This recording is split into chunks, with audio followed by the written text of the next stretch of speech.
삼각함수 일반각과 동경 자기주도 학습 문제 해설입니다. 네, 첫 번째 문제는 60분법과 호도법으로 각각 나타나 있는 것을 다른 방법으로 나타내는 것인데요. 여기에서 알아두어야 할 게 있죠. 먼저 180도는 파이 라디안이다 라는 것을 토대로 우리는 일반각을 라디안으로 변환할 때 이렇게 쓰곤 하죠. 180 또 분의 알파 파이 이렇게 나타내곤 합니다. 그러면 문제에서 주어진 50도를 호도법으로 바꿔보겠습니다. 이것은 50도이므로 180 분의 50 파이라고 쓰면 되겠죠. 약분하면 18분의 5 파이가 되겠습니다. 그 다음 210도도 호도법으로 바꿔보면 180분의 210 파이가 되므로 30으로 약분을 하면 6분의 7 파이가 되겠죠. 자, 그 다음에 호도법으로 나타나 있는 각을 60분법으로 바꿀 건데요. 이것은 파이가 180도라는 것을 이용을 할 거예요.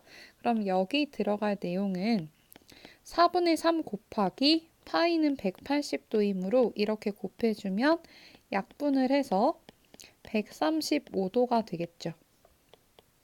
그 다음 마지막 여기 들어갈 내용은 3분의 5에다가 파이가 180도이므로 180도를 곱해주면 300도가 되겠죠. 따라서 이렇게 쓰시면 됩니다.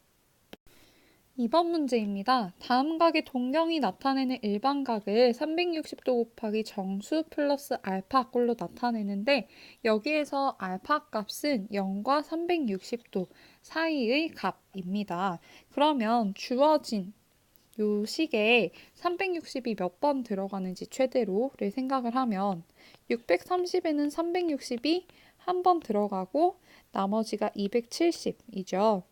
그럼 이때 알파 값은 270도라는 것을 알 수 있으니까 일반각은 360도 곱하기 n 플러스 270도가 되겠죠. 2번도 보면 1140이 있는데 우리는 360 그리고 그것의 배수인 720, 1080 이런 것들을 미리 알고 있으면 문제 풀기가 좋을 것 같아요. 그럼 1140 안에는 1080, 즉 360 곱하기 3이 들어가고 1080을 빼면 1140에서 60이 남죠. 이렇게 표현할 수 있으니까 알파 값은 60도가 될 거예요. 일반각으로 표현하면 360도 곱하기 n 플러스 60도가 되겠죠. 다음 3번은 마이너스 값인데 여기에서는 360도의 배수를 얼마만큼 더해줘야 0도에서 360도 사이에 각이 되는지를 생각해보면 쉬울 것 같아요. 그러면 자 여기서 360, 720을 여기에 더한다고 하면 음수가 나오겠죠. 그러면 855에 1080을 더해 봅시다. 그러면 이것은 계산을 하면 이렇게 되겠죠. 225. 즉 이렇게 알파 값을 구할 수가 있습니다. 따라서 일반각으로 나타내면 360도 곱하기 n 플러스 225도가 되겠죠. 4번도 보면 마이너스 1200도인데요. 여기에서 360의 배수를 얼만큼 더 더했을 때, 그러니까 계속 회전을 했을 때 알파 값이 나오는지를 생각해 볼 거예요. 1080은 좀 모자라고 1440을 더해주면 양수가 나오겠죠. 그래서 계산을 해보면 240이 나올 거예요. 그러니까 알파 값은 240이라는 것이니까 일반각은 360도 곱하기 n 플러스 240도가 되겠죠. 3번 해설입니다. 다음 각은 제 몇 사분면의 각인지 말을 해보라 라고 했습니다. 우리가 이 평면 좌표에서 시초선에 해당하는 이 부분을 명도라고 한다면 거기에서 반시계 방향으로 간 90도, 그리고 180도, 그리고 270도를 기준으로 해서 몇 사분면의 각인지를 나타낼 수 있을 것 같아요. 자, 그럼 주어진 각들의 일반각에서 알파 값을 먼저 찾아봅시다.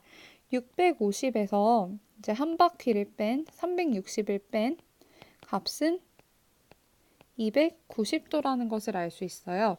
290도는 여기 270과 360 사이니까 제 4사분면의 각이 되겠죠.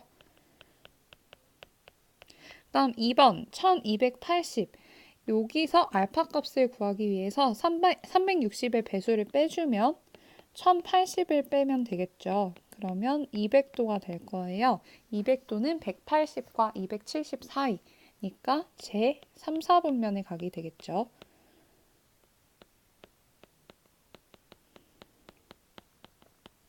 다음 3번 마이너스 705도에서 360의 배수를 얼만큼 더해줬을 때 0도와 360도 사이의 각이 나오는지를 생각을 해볼 거예요.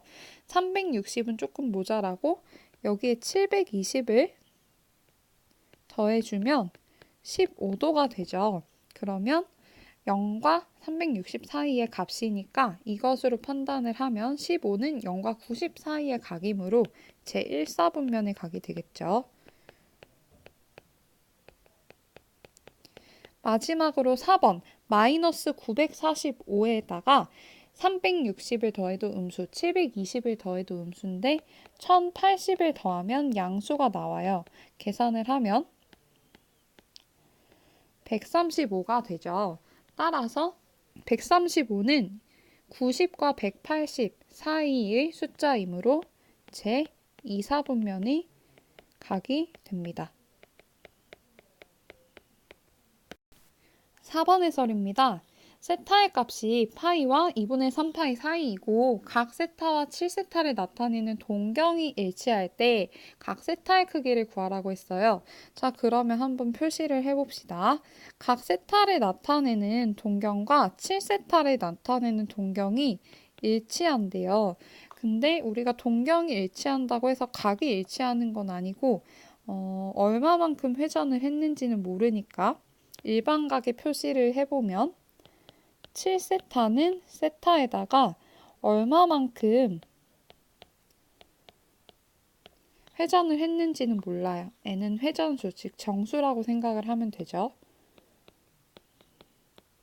근데 여기에서 지금 이렇게 세타 값을 호도법으로 줬으니까 우리는 이 360도를 호도법으로 표현을 해서 2파이로 표현을 해봅시다. 자, 여기에서 이제 세타를 이항을 하면 6세타는 2n파이가 될 것이고요. 세타는 3분의 n파이가 될 거예요. 여기서 n은 정수죠. 그러면 하나씩 n에다가 자연수의 값을 넣어보도록 할게요. 어차피 음의 정수일 때는 주어진 범위에 들어가지 않으니까요. 먼저 1을 대입을 해보면 3분의 파이인데 주어진 범위에 들어가지 않죠. 2를 대입해보면 3분의 2파이가 되는데 이것도 주어진 범위에 들어가지 않아요. 3을 대입하면 파이이므로 주어진 범위에 들어가지 않아요. 4를 대입하면 3분의 4파이이므로 파이보다 크고 3분의 4는 6분의 8이므로 2분의 3, 즉 6분의 9보다는 작습니다. 따라서 만족을 하네요. 3분의 5파이는 어떨까요? 3분의 5파이는 2분의 3파이보다 크기 때문에 만족을 하지 않습니다. 따라서 세타는 3분의 4파이입니다.